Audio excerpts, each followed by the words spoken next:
नमस्कार भावांनो बहिणींनो, मस्त लग्या काल बाबानं लय भारी फोटो पाठवले गावाचे.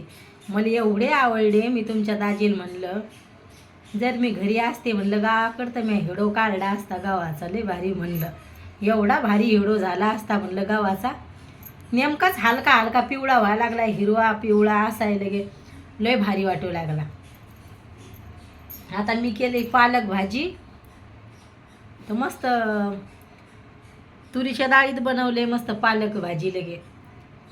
थोडीशी याची भाजी बनवली तांदूळ कुंजऱ्याची, थोडासा भात बनवला. ह्या दोघायला लय आवडती तांदूळ कुंजऱ्याची भाजी. आता मला नाही माहीत तुमच्या इकडं काय म्हणतात, पण आमच्या इकडं तांदूळ कुंजऱ्याची भाजी म्हणतात. इकडं येते भाजीपाल्याच्या मार्केटमध्ये, तर मग घेऊन आलते.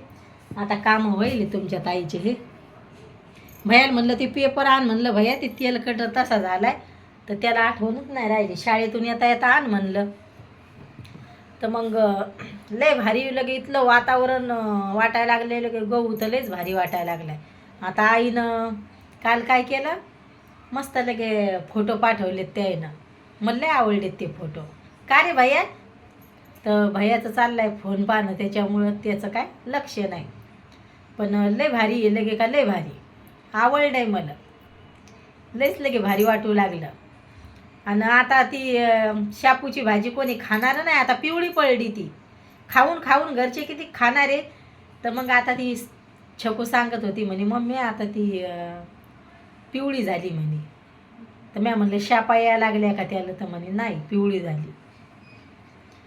आणि तुमच्या ताईची तब्येत बरीच नाही राहिली आता सध्या, पण ताप आहे थोडी थोडी. ताप येतच राहते, काय माहिती का म्हणतं. तर असं थंड वातावरण गरमट वातावरण असं व्हायला लागले इकडं.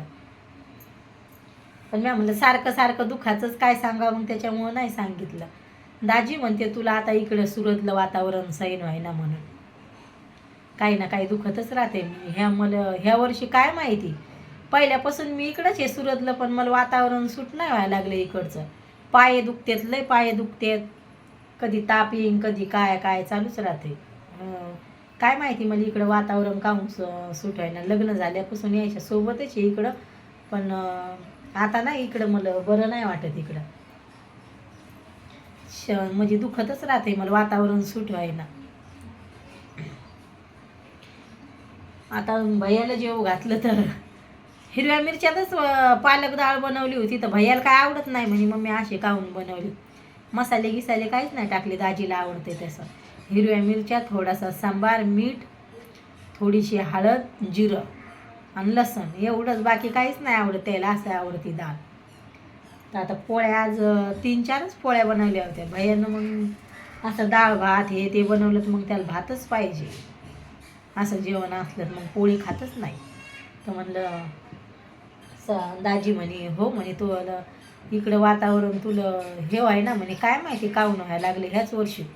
आणि हातपाय सुजते तर मोठं लट तोंड सुजतंय लगे. आता सध्या हे तोंड सुजिले काय माहिती काय माहिती, सुजल्यासारखं लगे. सकाळी तर उठलं तर लगे बोटं वाकत नाही ते एवढे. काय माहिती असं काहून व्हायला लागले मला. ह्या 10-15 दिवसातच व्हायले असं. हातपाय सुजते तर मग ऊन नाही लागत शरीराला, ऊनच नाही लागत आमच्या रूमवर. सावलीची दाजील तरी सकाळी म्हणलं थोडंसं ऊन नाही. इकडं धाबं म्हणते तर गच्ची पण नाही या रूमवर. पण आपली ही रूम हेडो काढायच्या लायक हे, एकदम निवांत शांत वातावरण. कोणाचाच तुम्हाला बाहेरचा आवाज येणार नाही. सकाळी सकाळी लय रात्री लेकरा बाळायचा लय आवाज, लय का लय लगे. आणि मला हिडो काढायला शेतात लय भारी वाटतात, म्हणजे लय हिरवं हिरवं राहतंय. तर मग कालच आई म्हणलं आई मी लय हिडो काढून टाकले असते म्हणलं यूट्यूबवर जर म्हणलं तिकडं.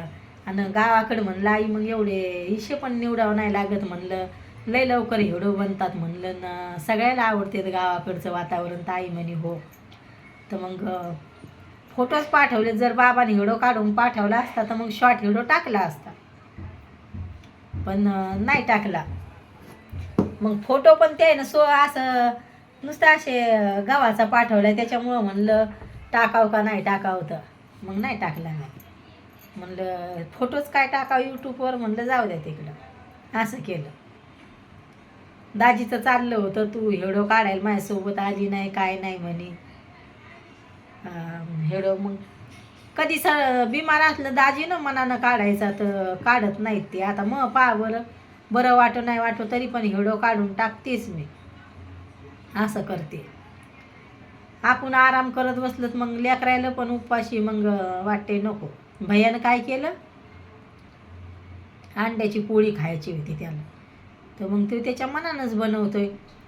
तर मग त्यानं ते तेल पाहिजे त्याला लय.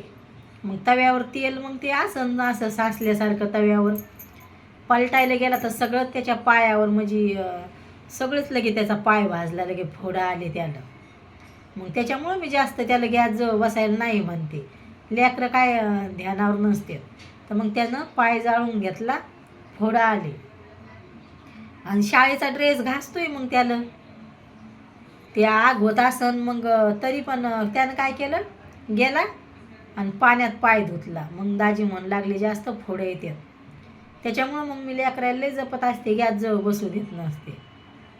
पण लेकराचे नाटके चालूच राहते, काही ना काही असं झालं. मग त्याच्यामुळं बरं वाटो नाही वाटो वाटते नको. आपणच स्वयंपाक पाणी करून ठेवलेला पुरतोय, ते त्याला खायचं होतं. मी काय सांगितलं नव्हतं भैया काय कर म्हणून, मग मी त्याला हे करते, गॅसजवळ बसू देत नसते. वाटते नको बापा हे वाटते. आता तुमच्या ताईचा हेडो मोठा व्हायला लागलाय, तर हेडो कसा वाटतोय तर नक्की सांगा भावांनो बहिणींनो कमेंटमध्ये. आपल्या चॅनलला सपोर्ट करा. तर हेडो कसे वाटते तर मला सांगा तुम्ही, आणि कसे हेडो काढायचे कसे नाही ते पण सांगा. बाय भावांनो बहिणींनो, भेटते उद्याच्या हेडोमध्ये.